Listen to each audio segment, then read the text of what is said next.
Adventurers and explorers of the occult, are your stories tired and lackluster?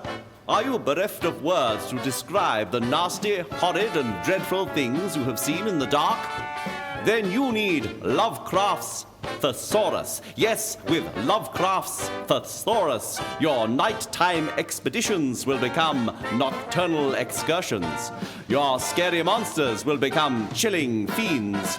And unknown horror will become indefinite revulsion, unidentifiable dread, mysterious frightfulness, strange trepidation, and anonymous anxieties. To make your audience's skins crawl, creep, edge, wriggle, and slither with fright, fear, foreboding, and panic. Lovecraft's Thesaurus from all good occult bookstores. A Himmler Krippenhagen product.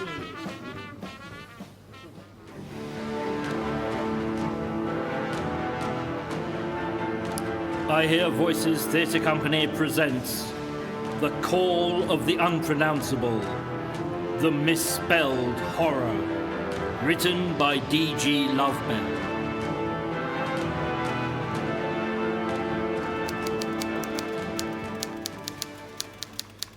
The human race believes itself to be the supreme authority in the world, but far beneath its surface and submerged beneath gigantic seas, more prodigious influences outside our perceived wisdom anticipate their opportunity.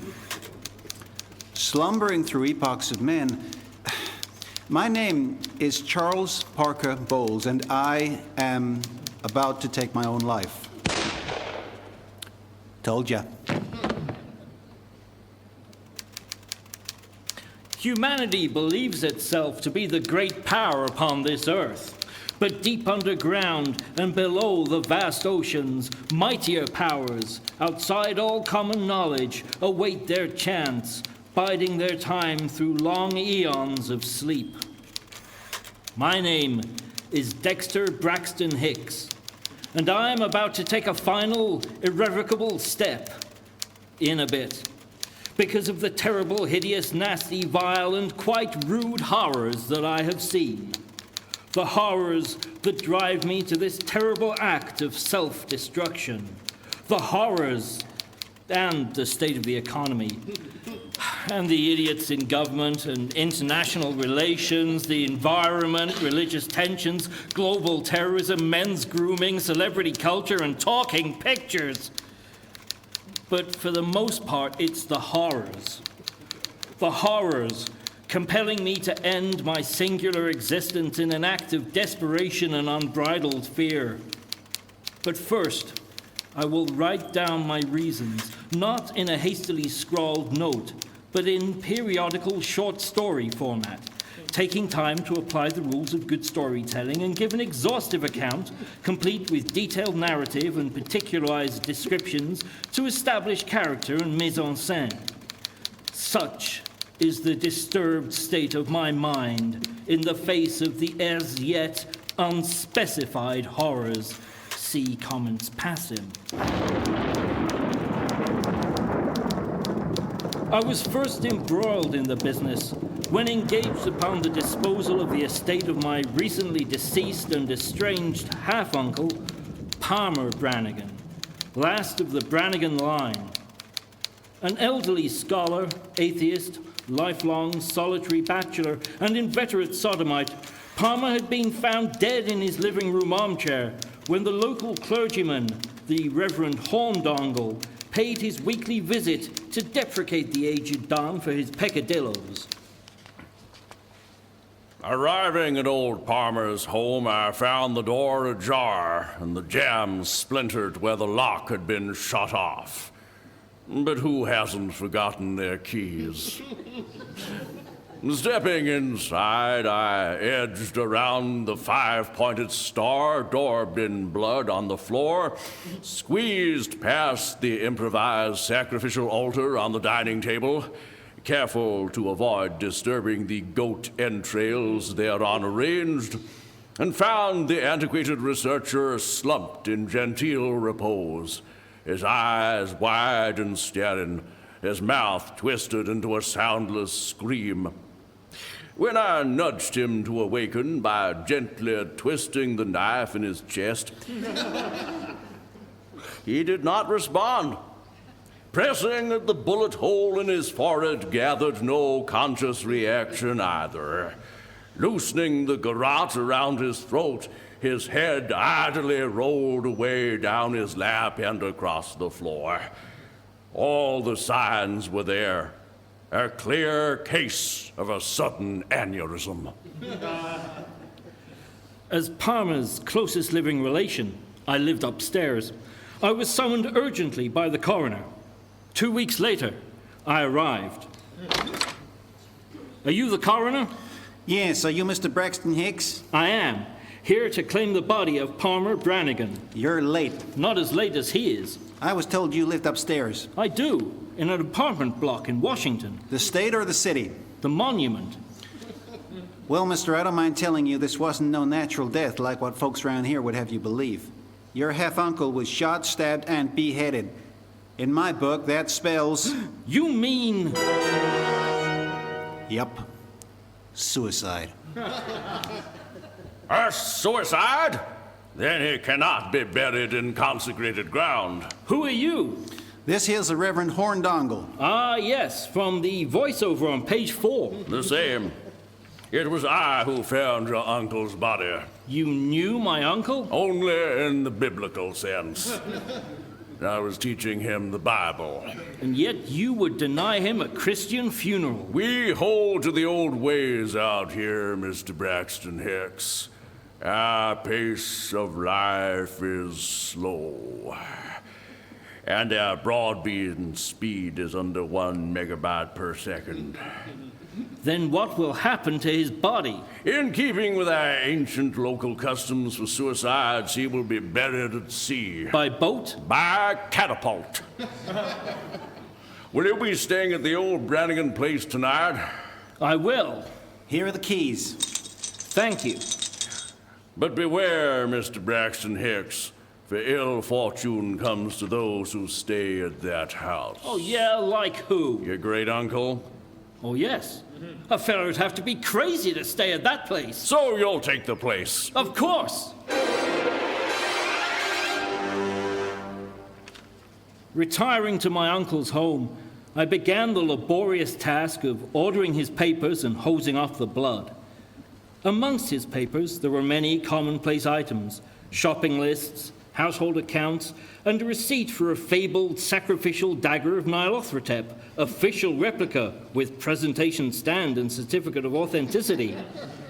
But aside from these ordinary objects, I found within my great-uncle's writing desk a box of fine yet unidentifiably alien craftsmanship with the words, "Do not open for fear of your life," written elegantly in crayon upon its surface. Opening it, I found inside a weighty and detailed account written in my great-uncle's hand of the troubling discoveries which led to his demise, and a small carven statuette, fetish, idol, figurine, or ornament, sculpted from a curious stone of a sort which I could not identify. It seemed to represent a being seated upon a pedestal or throne. To say the thing had simultaneously the aspect of a human form, a dragon, a slug, and a bucket of whelks will give you some idea of its frightful and hideous detail. Although from some angles it looked more like an ape, a lobster, a budgerigar, and an orange box full of kittens. I wondered upon its age and origin, of which its curious form gave no clue. It must have been an ancient thing indeed, for there was no maker's mark upon it, save for the words "Made in China," misspelled on the back. With it was a note wrapped around half a brick upon which were crudely etched the letters F, U, C, and another character I could not make out, and beneath them the letters O, F, F. Fook off of. What could it mean? It reads far off. What? Far off. I'm sorry, I have a taxi waiting for me. Such an impatient fellow. Who are you? Miss China. Congratulations. Do you have any photographs from the swimmer around? My name is Maiden China, and I am the bohemian dilettante and artist that made the small carven statuette, fetish, idol, figurine, or ornament, sculpted from a curious stone of a sort which you could not identify. What are you doing here? I heard you on the radio, and I thought I'd better move the plot along. Thank God you came. I know. By your hairstyle, I presume you are some sort of female woman. Well, there had to be one. Well, there's a washerwoman on page 28. I meant a speaking role. Madness. So, this statuette, fetish, idol, figurine, or ornament you made, what is it? I do not know. It came to me in a dream, or vision, or nightmare, or trance, or reverie. I wandered alone in a strange, unfamiliar, foreign, unknown, and alien landscape, where space and time followed different rules and angles, and shapes were obscure and illusory. It was a desolate hell. It looked a lot like Jaywick. And that was where you envisioned this vision? Not straight away, or immediately, or at first. In my dream or vision, I trod across the hell swamps of Mithil Ya and the fabled muck piles of Ungor Thrang, until at last my shoes were ruined, and I stood before the gates of mystical, mighty, seven-towered Sven. Within its nightmare walls, I walked the ancient streets until, standing upon an even more ancient square, I saw this even more ancient statuette, fetish, idol, figurine, or ornament upon a pedestal in a place of reverence. When I awoke, I found a strange stone beside me on my pillow, and knew at once that I must carve upon it the image that I had seen in my dream, or vision, or nightmare, or trance, or reverie. And what did this have to do with my great-uncle? Being an artist, and worse still, a female woman, I am, of course, of a sensitive and fragile nature, and prone to fits of distemper and bedwetting, and was referred to your uncle as an elderly scholar of note.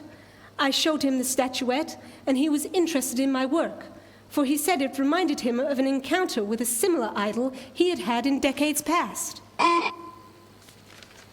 must go. If you want to know more, it is all within your uncle's weighty and detailed account that you have before you upon the desk. Nah, think I'll leave it. Good night, Miss China. Good night, Mr. Braxton Hicks. Nevertheless, I found myself awake late into the night, reading my uncle's weighty and detailed account. It documented not only the artist maiden's typically feminine temperamental disorder, but also included a wealth of cuttings of similar incidences recorded across the globe on the selfsame date, March 23rd, or if you're British, the 23rd of March. There were voodoo rituals in Haiti. In Texas, a woman wore trousers. In Los Angeles, a psychiatrist married a cutlery set. And in London, England, a man wet himself whilst eating a pie. And so many other strange and coincidental events that it amazed me the authorities had not collated the data. And there was much more to read, but fortunately, part of it was summarized on an old wax cylinder recording. Locating an old wax cylinder player, I listened with avid wax interest. Well, mild wax curiosity at any rate.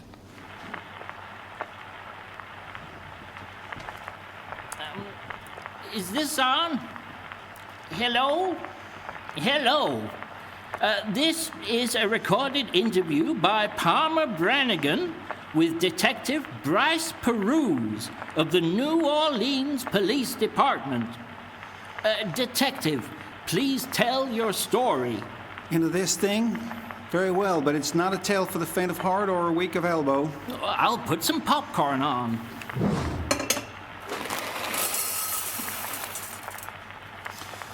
We had recently received reports of several disappearances in a local squatter community of squatters.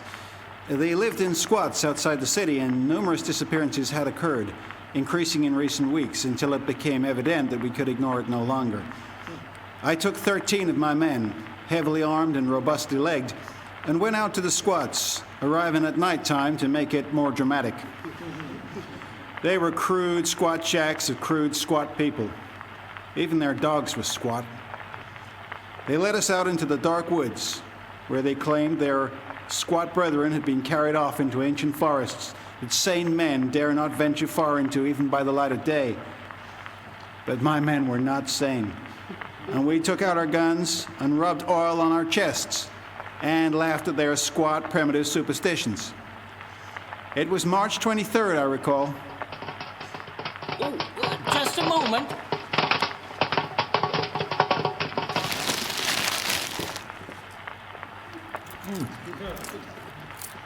Frey, continue. We probed far into those dark and evil trees until we heard a far-off cry of such malignant evility that the squatters who had guided us thus far turned and fled in terror on their squat legs. Bravely and armed only with our truncheons, service-issue pistols, submachine guns, and hand grenades, we turned our chins toward the source of the evilitude and strode manfully on. We heard the beating of wild banjos and the whoops and hollers of deranged voices. At last, breaking through a dense thicket, we came upon such a scene as I shall never forget as long as I live, even if I live long enough to forget it. What did you see? Dancing around a blasphemous burning cross was a circle of revelers or worshippers, cavorting like drunken monkeys and chanting incomprehensibly through their cleft palates and their 3 teeth each. They did not perceive our approach, and we had time to take in the hideous scene. The figures each wore a white robe, and their faces was hidden by tall, pointed white cones, which sunk down over their stupid pin heads like masks. Underneath the burning cross at the center of the ring was a crude altar, fashioned from an upturned spittoon or a tree stump, upon which was balanced a statuette, fetish, idol, figurine, or ornament. Peering at it through my binoculars, I saw it had the head of an octopus, the wings of a bat, the stomach of an elephant, and the legs of a ballet dancer with rickets. At this point, the assembled worshippers ceased their revels and bared their bottoms to the idol with great reverence. Knowing that we had him under the laws of indecent exposure, I threw in a grenade, and we arrested the survivors. Do you recall what they'd been chanting? Well, I can't claim to be a scholar of linguistics, but it sounded like they were chanting "fuck off." They said what now? Fuck off. The ancient ritual chant of the Fu Quit clan, who worship the mad god Cattle Moo. Who? Kettle flu or something. And did you bring the statuette, fetish, idol, figurine, or ornament away with you? Certainly, I have it here. Amazing! What a hideous, fiendish, demonic vision. That is a portrait of my wife. The statuette is here. Good Lord! Such indescribable alien heritage! Is that a bucket of whelks or a box of kittens? So, my uncle had encountered an identical statuette, fetish, idol, figurine, or ornament many years previously to that which Maiden China had created but recently from a vision in her dream. And the policeman had heard the chant that was written on a note wrapped around a brick, delivered through my uncle's window many years later. And it had driven him to suicide by self-stabbing, shooting, and decapitation. But what could it mean? I skipped ahead a few pages in the script, but was none the wiser. So I carried on from my previous line. But what could it mean? I tried to sleep, but was troubled by strange dreams of what I'd heard. Fuck off. Off. Off.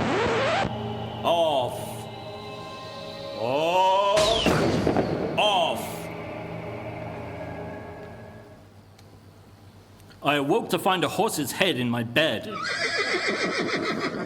Then realized I'd woken up in a stable.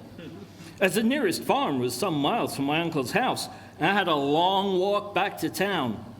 My sleepwalking was getting worse, I realized, and as I strolled along in the stiff morning breeze, I decided I must no longer sleep naked. Ooh! When I finally returned home, I found the Reverend Hondongle waiting on my late uncle's porch, looking out across the vista of the town down the hill below. Ah, Reverend Hondongle, enjoying the view? Hardly. Taking the air, Mr. Braxton Hicks? I think the air's taking me. Stiff breeze this morning. We are a provincial town, Mr. Braxton Hicks, if you insist on flaunting your big city ways. You will find you do not fit in here. I'm sorry, I didn't sleep well. Sleepwalking, Mr. Braxton Hicks? How did you know? There are many eyes, ears, and noses upon you. Little do you realize the peril you face if you continue your investigations. There are powers, Mr. Braxton Hicks, powerful powers aligned against you and any who would interfere with their dark and sinister purposes. Any who oppose these powers will be powerfully crushed, ripped, torn, eaten, and their very souls devoured by water-in forces beyond the understanding of mortal man. Be careful that you do not live to regret your trifling. Are you threatening me? Merely thinking aloud.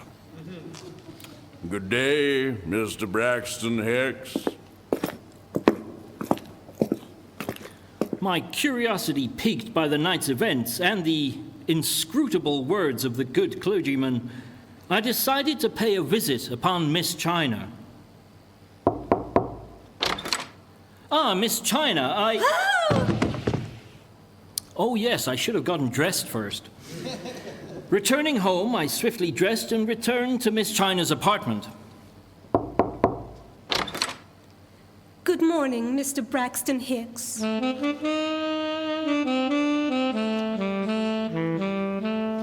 Good morning, Miss China. Sorry to interrupt your saxophone practice.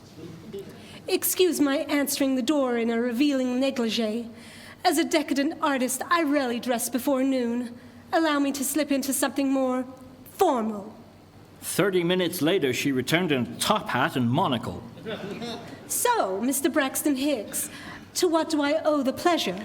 I woke up naked with a horse and thought I'd pay you a visit. I expect you say that to all the girls. Why don't you come away with me? Mr. Braxton Hicks, this is so sudden. Allow me to slip into something more transportable. 1 hour later, she returned with shoes. So, where are you taking me? A swamp in New Orleans. I need to find a man. I expect you say that to all the girls. Who is this man you want to find? A policeman. Oh? Allow me to change into something more investigative. 2 hours later, she returned in a deerstalker and tweed cloak, smoking a calabash pipe. So, tell me about this policeman. He appeared on page 11 of the script in a recording with my great-uncle. Some years ago, he found a statuette or idol, just like the one you made from your dream or vision. But that's impossible. Bring your version of the idol or fetish, and we'll compare the two. Very well, then. Just let me change into something more practical. Very well. I'll wait in my car. Don't be long. Mr. Braxton Hicks, I am an artist, not some vain, frivolous debutante. 2 days later, we were ready to leave. How do I look? By opening your eyes and letting light reflect off objects into your brain. I think you've oversimplified. That's how you look. Why, Mr. Braxton Hicks, you do tease.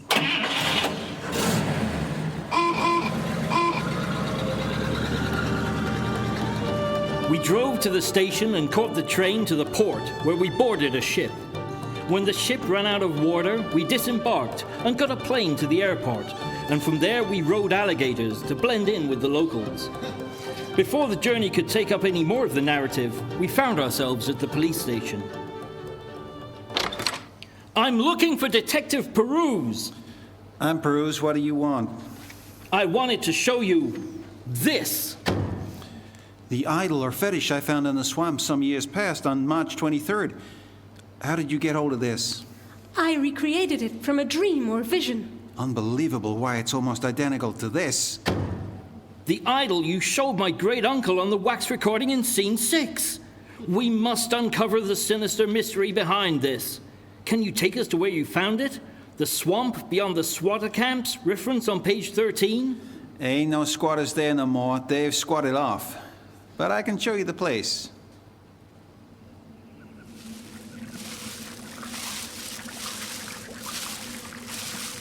This is the place.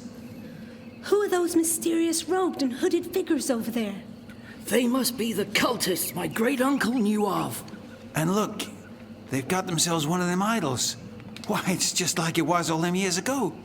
Oh, great Cthulhu, as your high priest, I beseech you, hear our evil and most naughty prayers.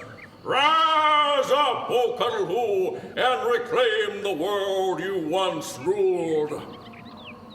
Ain't nothing happening, High Priest. I give it time, boys. Light the ritual firework.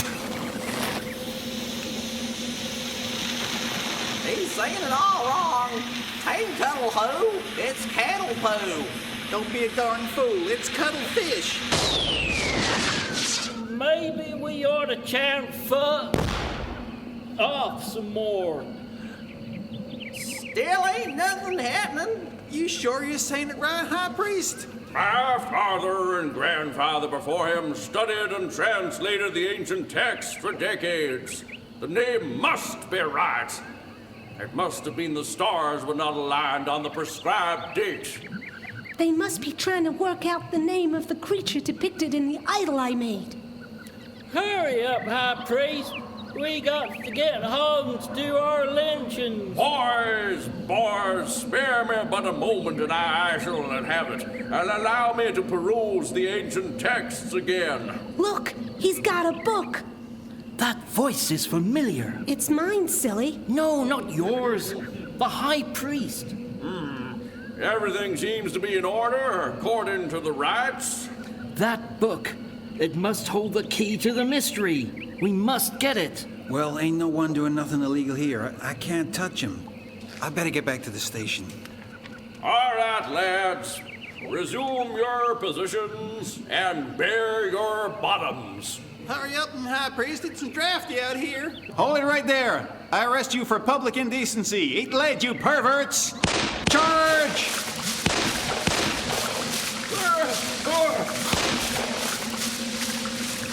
I've got the book. But the cultists have escaped. If only I could recall where I knew that voice from. No matter. Thank you for your help, Inspector. We're nothing at all, son. But you best be careful with that there book. And remember, if you see anyone bearing their derriere, you better run tell a policeman. We shall, Inspector. Farewell.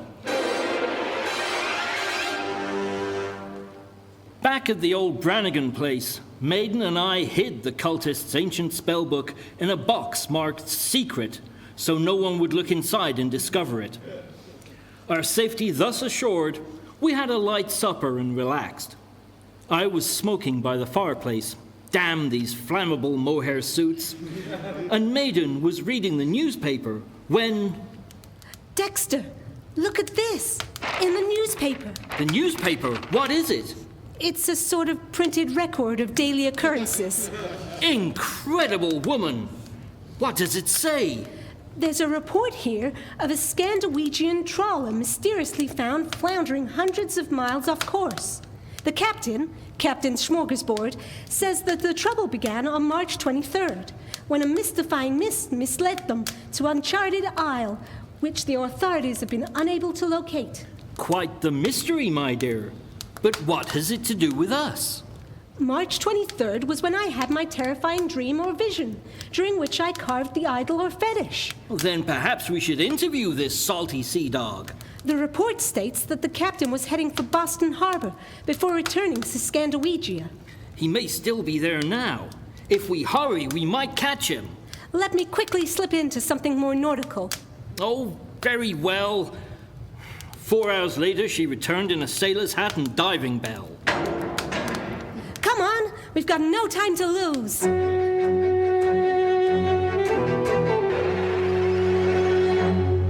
Soon we arrived at the docks. How will we find Captain Smorgasbord amongst all these unsavory nautical types? Splice the main brace. Weigh anchor! Cast off the cleats. Sharpen the bowsprit. Knacker the topsail! Poop deck. I think some of these sailors may be fake. You mean they're not real seamen?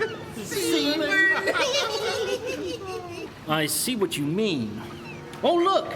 A washerwoman! What do you want? Then this must be page 28. Told you so. We must be near the end of the script. He can't be far. Splice the main brace, up the mizzenmast, down the hatch, work the plank, run in the corridor, poop deck. What about that bearded deus ex machina over there? Excuse me, sir. Are you Captain Smorgasbord? Aye, that I be, captain of the good ship Doombringer. Permission to come aboard, Captain? Very well, ye landlubbers. We're just loading these crates of pianos aboard before we sail home in Scandi week here. Thank you, Captain. Tell us, have you ever seen anything like this statuette? For a moment, the captain stared transfixed at the little statuette. Fetish, idle, dida-dida. Then suddenly his eyes rolled up and his trousers fell down with such violence that I feared it may be fatal. But eventually he spoke. Where did you come by that confounded piece of devilry? So you do recognize it then? 'Tis the stuff that haunts me nightmares, even whilst awake. You mean you've seen it? In the flash, if flash it were. What happened, Captain? You'll think me mad, but I care not. Well, that's lucky. It was the 23rd of March, and we were sailing in calm seas, when a freakish and abnormal storm of devilish ferocity took our ship far off course. Our compass went wild and the storm clouds hid the stars, so we had no way of telling our position. Bucked and tossed by monstrous waves we were, until we were beached upon a small, strange island. Going ashore, we found a great cave or fissure in the rocks. And inside that cave, or fissure, a vast door, or portal, of such immense proportions you could fit a blue whale through it sideways. And on that door, in many hundred ancient scripts of men and strange markings I can only guess to be a language, there was written a single word. What word? I cannot speak it aloud. I will write it down for you. Do you have a pen and paper? Darn. No, maiden. As an artist, I always take a hammer and chisel with me everywhere I go, in case I'm moved to do some impromptu sculpting. Let me chisel it into the side of this piece of dried herring. C-T-H U-L-U. The name of the dark god or mysterious entity the cultists are searching for. Cthulhu? Cthulhu? Well, however you say it, it must be misspelled in the book. Then what happened, Captain? Before our eyes, the gargantuan door, or portal, began to open. And from within it emerged an immense shape of such terrifying strangeness that I did a wee, so I did. You poor man. Rooted to the spot with fear and amazement, and so we were. When, with a swipe of its paw, it snatched up my brave crew and tossed them into its gaping maw. My beard turned white with fright in that instant. Then I madly ran out of that cave as fast as me sea legs would carry me back to me ship, so I did. But even as I hove away from the shore, I saw the dreadful monstrosity a-coming for me through the surf, right at me amidships. I knew I could not outrun it, so I turned the ship around and drove it straight at the terrible head that was bobbing in the water towards me, and I splattered through it like a stone through a wet paper bag. And it sank beneath the waves. So the monster is dead. I think not. I fear it has slunk back into its cavern to wait until it is healed, and it can be summoned again. Never fear, Captain Smorgasbord, for we hold the book with the secret summoning ritual here, in our trusty box marked secret. God be praised! Now ye be the only living souls that know the name for sure, or besides me, of course. Not even the new ship's chaplain. What was that snapping sound? It was the sound of snapping rigging. Captain, watch out for that crate! What crate? Ah! Captain, are you all right? Is there a doctor in the house? I'm the ship's doctor. Stand back and let me check his vitals. They're over there. That's not looking hopeful. I'm afraid his heart has stopped. You mean? Yes, a fatal heart attack. So my story ends in tragedy as it began.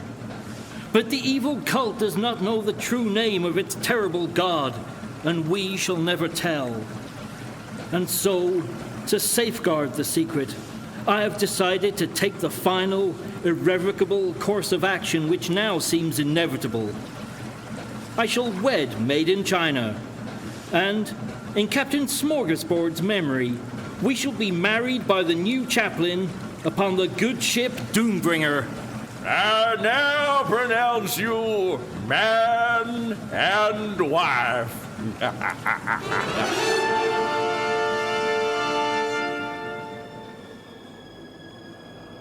The Call of the Unpronounceable, The Misspelled Horror, was written by Damien Bell and featured Damien Bell, Darren Gooding, Dave Hughes, and Sarah Ellen Young.